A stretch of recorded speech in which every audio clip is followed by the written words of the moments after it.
जी बोलिए। जलगांव से 4 किलोमीटर अंतर पे चिंचोली, पिंपड़े और कुसुम्बा, ये 3 गांव में जो एमआईडीसी डेवलप के लिए शासन का जो विचार है, तो यहाँ पर शेतकरी को ज़मीन देने का विरोध है। और दूसरा इसका रीज़न भी एक है कि यहाँ पर गवर्नमेंट का रेट 2 लाख रुपए एकड़ है और प्रत्यक्ष यहाँ पर 1.25 कोटी रुपए एकड़ के भाव है।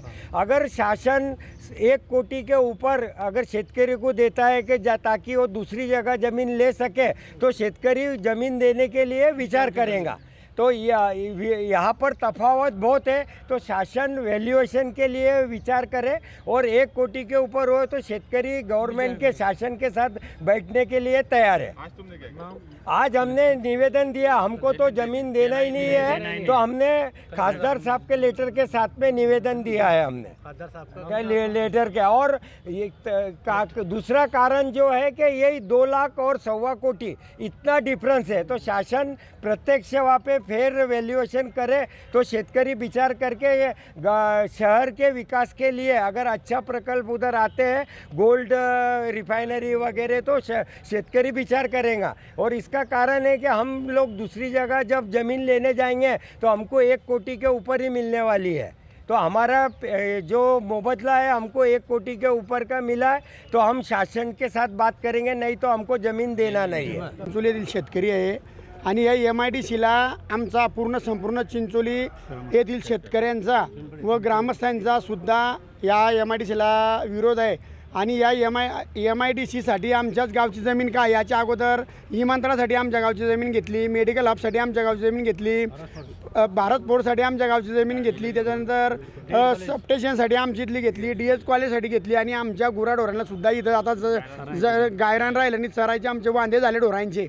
आणि विशेष म्हणजे आमचं मुलाबाळांचं पुढचं भविष्य धोक्यात आहे, कारण की त्यांना मुली कोणी देणार नाही।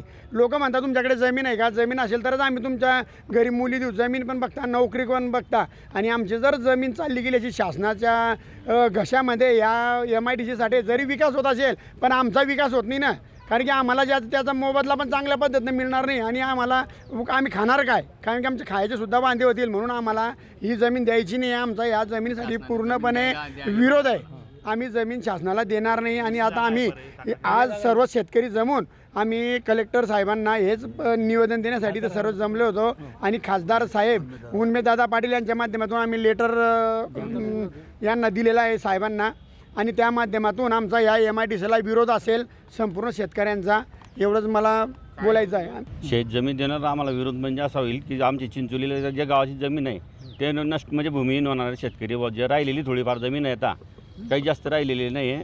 काही मेडिकल कॉलेजला सरकारी जमीन गेलेली आहे, काही शेतकऱ्यांची जमीन पूर्वी विमानतळात गेलेली होती, त्यांनी विकली गेलेली, काही भारत पोर्टला विकली गेलेली होती। झालं राहिलं कुसंबा शिवारात सुद्धा चिंचोलीवाली जमीन होती, त्यामुळे कुसंबा शिवारातली सुद्धा चिंचोलीवाली विकली गेलेली खाली जमीन राहिलेली थोडी शेतकरी जमीन जी आहे त्या आज एमआयडीसी झाल्यामुळे सर्व शेतकरी तिथले भूमिहीन होणार आहे चिंचोलीचे।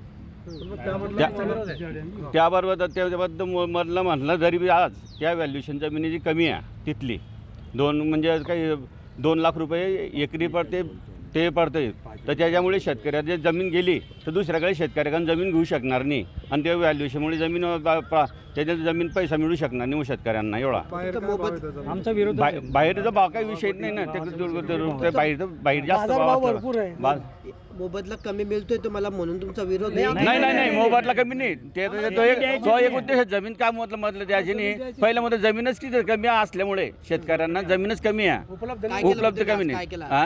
आज आम्ही त्या जमीन विरोध केला, शेतकऱ्यांना फक्त विरोध आहे वा जमीन देऊ म्हणजे जमीन कमी होईल म्हणून आम्ही शेतकऱ्यांचा विरोध आहे वा।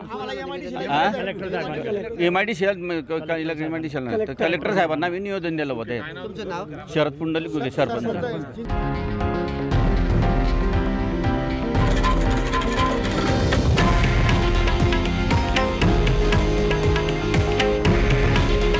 हे आहे देशातील नंबर 1 न्यूज नेटवर्क आणि आपण पाहत आहात TV9 मराठी। काळजी तुमची, हित महाराष्ट्राचं।